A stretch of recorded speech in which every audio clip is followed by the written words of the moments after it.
बिस्मिल्लाहिर्रहमानिर्रहीम। अस्सलामुअलैकुम। Welcome viewers, सिरात मुस्तकीम सऊदी न्यूज़ चैनल को देखने और पसंद करने का बहुत शुक्रिया।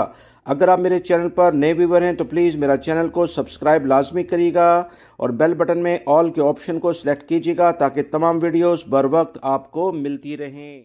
सऊदी अरब के इलाके अलबहा में ज़लज़ले के झटके महसूस किए गए हैं। ताज़ा तरीन ब्रेकिंग न्यूज़ आई है कि सऊदी अरब के जनूबी इलाके अलबहा में ज़लज़ले के झटके महसूस किए गए। सऊदी अरब के जियोलॉजिकल सर्वे ने ऐलान किया है कि यह ज़लज़ला सुबह अलबहा में 9:30 के करीब पेश आया है। सऊदी अरब के अहम इदारे की जानिब से कहा गया कि तमाम तर सूरत हाल को मॉनिटर किया जा रहा है और सऊदी अरब के इस मखसूस इलाके जहां पर ज़लज़ले के झटके महसूस किए गए, टेक्निकल टीमें भेजी गई हैं जो कि हर लेवल का जायज़ा ले रही हैं।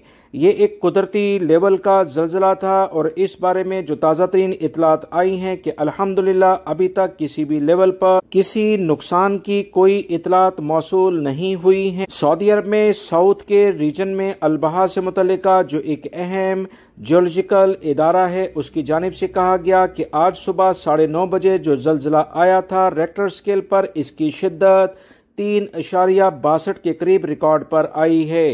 ये ज़मीन में किस जगह पर हुआ है और इस बारे में मजीद अभी इतलात आ रही हैं। ज़लज़ले के झटके एक मामूल की बात है, इंतबाह के बगैर ये वाक़या हुआ जो कि एक कुदरती अमल है। डिग्री और ताकत इस तमाम सूरत हाल में मुख्तलिफ हो सकती है। मजीद तहकीकात अभी इस बारे में जारी हैं। जैसे कोई ताज़ा तरीन अपडेट आएगी इंशाल्लाह दोस्तों आपसे शेयर की जाएंगी। वीडियो लाइक करने का शेयर भी कीजिएगा। मिलेंगे नई ताज़ा तरीन मालूम।